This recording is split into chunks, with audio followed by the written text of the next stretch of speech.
What is up, guys? Welcome back to the channel and welcome back to another quick episode of Bleeding BNG. Just wanted to hop in here really quick, and recap the night 2, day 2 moves for our Washington Commanders when they selected cornerback Trey Amos out of the University of Mississippi, out of Ole Miss, with the 61st pick in the 2025 NFL Draft. Before we get too deep into this video, though, you already know what I'm going to say. Be sure to comment, be sure to like, be sure to subscribe. On the road to 3,000 subscribers, and I can't do it without your help. So go ahead, hit that like button, infiltrate the comments, hit that subscribe button if you like what I'm spewing today, and let's get into the video.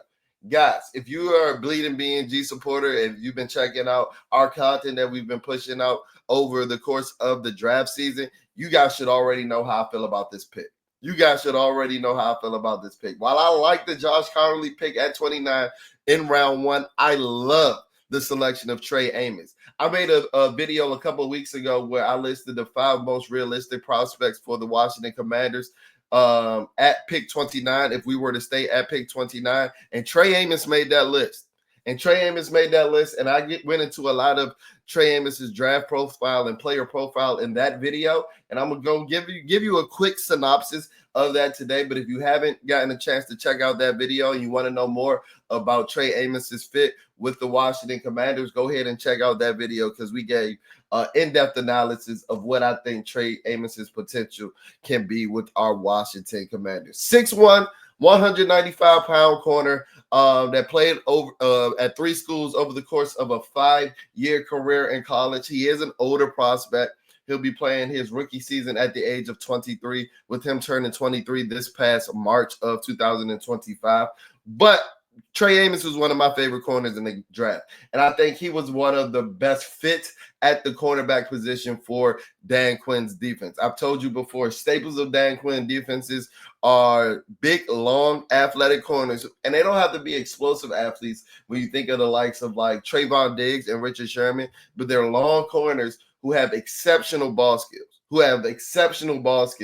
Yeah, Benjamin St-Juste was a long corner that, Dan Quinn, inherited when he came over in year 1 of his tenure last year. But Benjamin St-Juste had the ball skills of a can of paint. Benjamin St-Juste had the ball skills of this mic that I'm talking into right now. Like, Benjamin St-Juste just wasn't that guy. But when you look at a guy like Trey Amos, this is a guy who's a big, long, athletic corner with the ball production. 13 pass deflections, led the SEC with 3 interceptions as well. And this is a guy that has been through the fire and has succeeded at all levels. At Alabama, he didn't necessarily start, but Nick Saban mentioned in his draft coverage with ESPN last night that, he was playing behind 2 NFL corners that were set to go in the draft that season. But he was used in nickel and dime packages, and all of his last 3 seasons, he's allowed a completion percentage of less than, or a passer rate, and I forgot the stat exactly where PFF said, but he allowed either a completion percentage or a passer rating of less than 20 when he was targeted in his last 3 years. And then when you hear a guy like Adam Peters say that he graded out in the 90 percentile and a bunch of metrics that they use to grade DBs and things of that nature, it's a hand in glove fit. It's a hand in glove fit.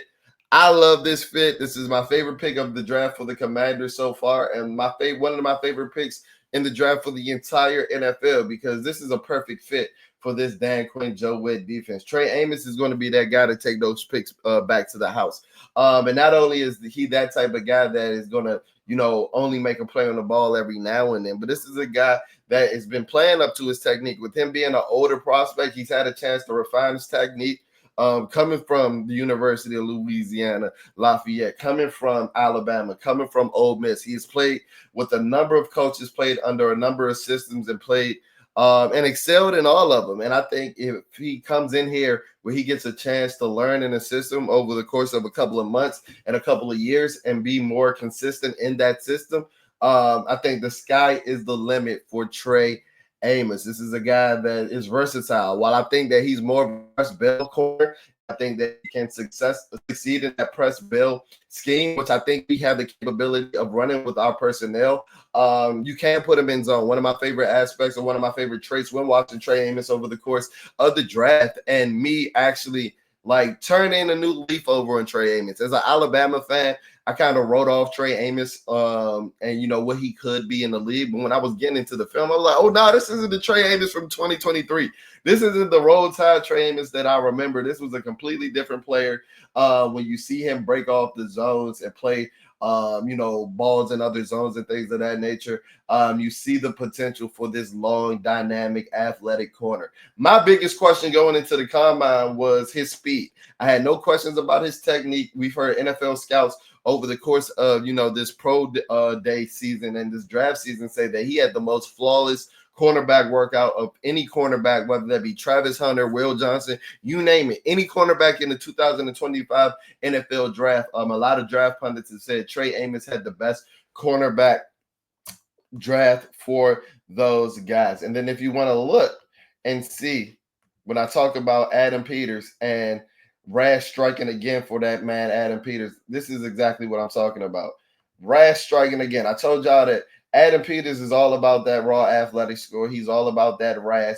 And it strikes again when you look at a prospect like Trey Amos. 6'1", 195-pound corner that grades out with an 8.37 or almost 8.4 raw athletic score.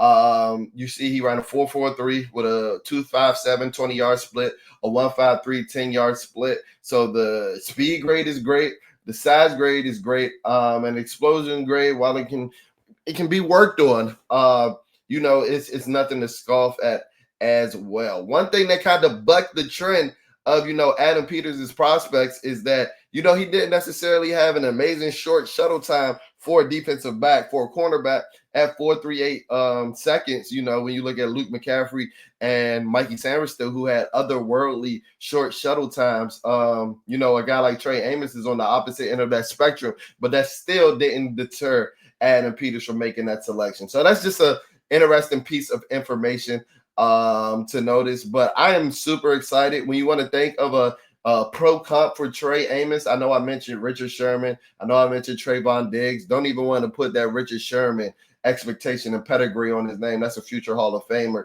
But I can definitely see him having a Trayvon Diggs, AJ Terrell type of career, because he reminds me of those type of cornerbacks. The last thing that I want to mention is that when the Trey Amos selection was made yesterday, I hopped on the X. And if you're not following us on social media, I'm not sure what you're doing, because you're going to get gems like these, instant reaction, instant analysis. But I said Trey Amos has a very similar play style to Marshawn Lattimore, both in-your-face corners that will press at the line of scrimmage. And we finally have some unison in that CB room, in that CB group, in that cornerback group. And the reason that I say that is that when you look at the cornerback pairings and the cornerback, you know, roster construction over the last couple of years, it was almost like choose your flavor type DB. And we wonder why we couldn't get any, you know, coherency with the defensive calls and things of that nature, because you have two cornerbacks that have vastly opposite play styles. Like Benjamin St-Juste is a thug, no pun intended, lack of better words. Like he's a straight bully in your face corner that has no technique, and Emmanuel Forbes is a corner that didn't want any smoke. Two opposite ends of the spectrum, but you want them running the same coverages. It's never going to work. But when you got a guy like Trey Amos is like Marshawn Lattimore's big little brother. Like, he's not the prospect that Marshawn Lattimore was. There was a reason why Marshawn Lattimore went top 10. But Amos has a very similar play style. He's even bigger than Marshawn Lattimore. And at this point in his career, where he's a rookie and Marshawn Lattimore is going into what I believe is year 9, I believe. He's arguably more athletic than Marshawn Lattimore, but they have the same attitude. They're going to challenge you at the line of scrimmage with their long arms and with their strength. And it allows us to, you know, be coherent with our pass coverages, be coherent with our defensive calls, and just play more with our hair on fires, because we're not trying to make up for another deficiency in that secondary group and things of that nature. Jonathan Jones reminds me of a similar corner as well. So it looks like they're looking for, and they're finally getting and recouping their type of corners to fit that Joe Witt, Dan Quinn style defense. So I'm super excited. Trey Amos, 61st pick to the Washington Commanders. How you guys feel about the Trey Amos pick? I need to head on out because we got day 3, the longest day of the NFL draft. The Commanders still had 3 more picks. I was curious to see after they didn't, trade back from pick 61, what Adam Peters was going to say in his post-draft press conference. And me and Adam Peters, we got the same eyes for real. That's twin for real. Because Adam Peters said that Trey Amos was in play to be drafted at 29. And I did a prospect video where I said that he was one of my favorite prospects at 29. So I say that to say that I thought that he was going to be a steal at pick 29. So for him to be available and to be taken at pick 61, Adam Peters put on the goddamn shiesty for this one. We're going to call him Pooh Adam for the rest of the weekend. We're going to call him Pooh Adam for the rest of the weekend and see the rest of the moves he make on day 3 of the NFL draft. But that'll do it for this video. As always, if you're not following us on social media, what are you doing? You see, we referred to a couple of tweets because we're always tweeting gems. Our Instagram is at BleedingBNG, BLEEDING, Our X handle is spelled a little bit differently. That one's BleedingBNG, BLEEDINBNG. We're available on all audio-only platforms such as Spotify and Apple Podcasts. Please leave a rating. Please leave a review. That's how we finesse these algorithms so that when you're searching anything Washington Commanders, Bleeding BNG is that #1 content hub that pops up on your search bar. As always, be sure to like, be sure to comment, be sure to subscribe. I'm coming with a recap of Draft 3 because this content don't stop over here at Bleeding BNG. I'll check in on y'all on the flip side. I'm super excited. We've got some rookies that's going to come in and provide an instant contribution to the roster and to this overall team. I'm super excited. Can't wait to see what Pooh Adam, Shiesty Adam does for day 3, night 3 of the NFL draft. I'll check in on y'all on the flip side. Peace.